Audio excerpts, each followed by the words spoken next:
नमस्कार new video रे आपनको स्वागत जनाऊँगी। आज जानिबा ओडिया ऑनर्स रो क्वेश्चन पैटर्न किपरि रही फास्ट सेमिस्टर रो हैला देखंतु एठी देखि पारुथिबे क्वेश्चन पैटर्न टा मु रखिछि एवं आमे जानिबा डिटेल्स कि ओडिया ऑनर्स रो फास्ट सेमिस्टर रे किपरि क्वेश्चन पैटर्न आस्थिला एवं टाइम केते आवर्स रो अछि एवं कोन कोन सबु क्वेश्चन आस्थिला से बाबद रे आज जानिबा।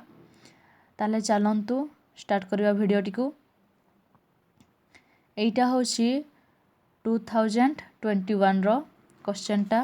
एटा होची ओडिया ऑनर्स रो जो फास्ट सेमिस्टर रो नाटा अछि ओडिया ऑनर्स रो फास्ट पेपर रो नाटा होची प्राचीन ओडिया साहित्य रो इतिहास हैला। फुल मार्क होची 80 मार्क आउ टाइम होची 3 आवर्स हैला।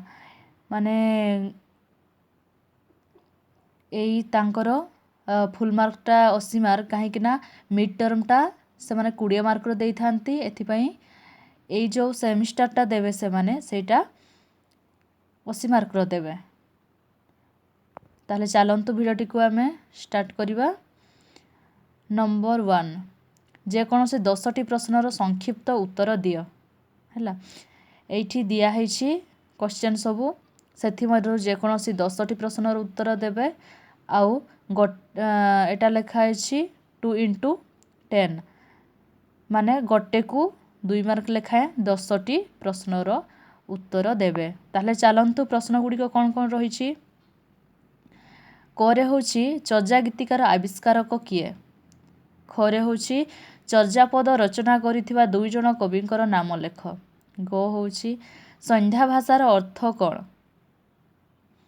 घ होछि गोरखनाथ कहार शिष्य। नाथ धर्मर 2टी प्रसिद्ध लेखा कोन। नाथ धर्म जो थिला से तांकर प्रसिद्ध लेखा गुडा को थिला से लेखा गुडीकर 2टी नाम लेखिबा पई एथिरे पडिबो। ताहले चलंतु नेक्स्ट।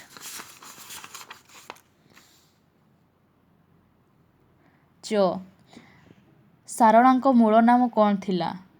जो सारଳା दास थिले से तांकर मूल नामटा कोन थिला सेटा लेखिबा पई पडिबो। सारଳା केउ उपाधि पाइथिले। सारଳା दासଙ୍କ अन्य कृति कोन।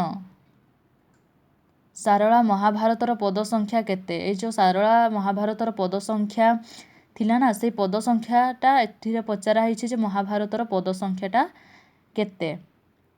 इयोरे होछि ब्रह्मांड भूगोल किए लेखिथिले हैला। टरे होछि भाव समुद्रर विषय वस्तु कोन। ठरे होछि अर्थ कोइलीर रचयिता किए। ड होछि कोइली केउ धरणर कविता हैला। ढटा होछि गोविंद चंद्र कहार रचना। ण होछि पंचसखा जुगर सर्वकनिष्ठ कवि किए। एटा 1 नंबर गला सेथिरे कुहाइथिला कि जे कोनोसी 10टी प्रश्नर उत्तर देबो आ गोटे को 2 मार्क लेखाए। ताहले चलंतु नंबर 2 रे कोन कहिछि जे कोनोसी 4टी प्रश्नर उत्तर लेख। एथिरे कहिछि जे कोनोसी 4टी प्रश्नर आपनकु उत्तर देबा पई पडिबो। एथिरे टोटल 8टी देखि पारुथिबे। एथिरे टोटल 8टी प्रश्न दिया हैछि सेथि मधुर आपनकु चूज करिवार अछि जे को नंबर गुडा को मु 4टी प्रश्नर उत्तर बहुत भल भाबरे लिखि पारिबी एवं को विषय रे आपन बेसी जानिछंती से बाबद रे लेखिबे एवं गोटे को सेटा 15 मार्क। एटा लॉन्ग क्वेश्चन टा गोटे को 15 मार्क। 4टी आपनकु प्रश्नर उत्तर देबा पई पडिबो जहा कि 60 मार्क। 60 आउ 1 नंबर रे थिला आपनकर 20 मार्क टोटल मिसी कि 80 मार्क रो एग्जाम। ताहले नंबर 2 रे कोन सब प्रश्न रहिछ आसंतु जानिबा। करे दिया हैछि चर्जा गीतिर साहित्यिक मूल्य निरूपण कर। चर्जा गीतिकार जो साहित्यिक मूल्य थिला ना से तार मूल्यटा को निरूपण करिवा पई पडिबो आपनकु।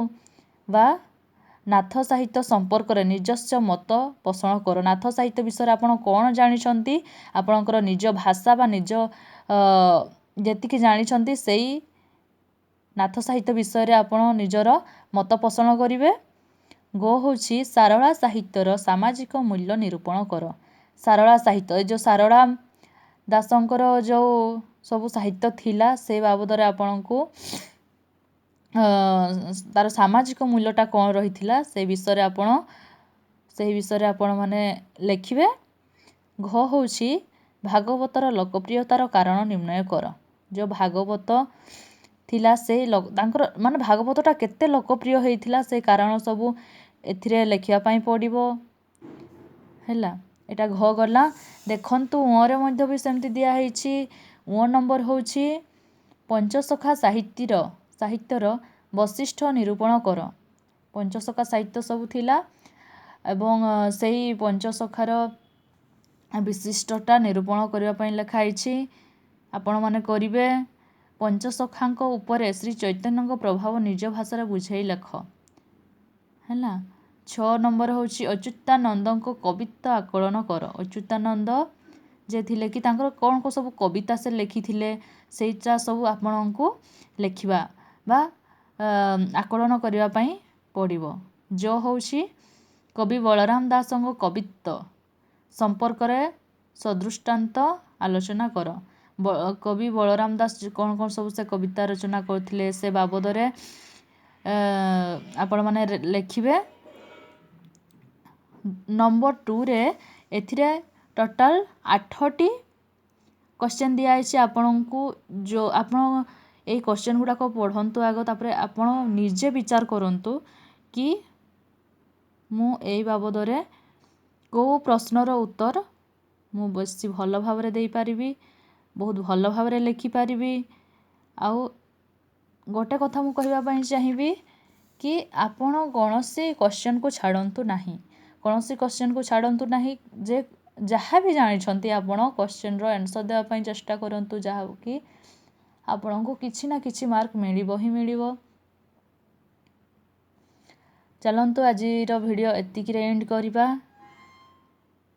ଆଉ ଆଜିର first semester question pattern Odia ଅନର୍ସର ଏହିପରି ଥିଲା। ଯଦି ଭିଡ଼ିଓଟିକୁ ଭଲ ଲାଗେ ତାହେଲେ ଲାଇକ୍ କରିବେ, ସେୟାର କରିବେ, ସବସ୍କ୍ରାଇବ୍ କରିବେ ଏବଂ କମେଣ୍ଟ କରନ୍ତୁ କେମିତି ଭିଡ଼ିଓଟି ଲାଗୁଛି। ନମସ୍କାର।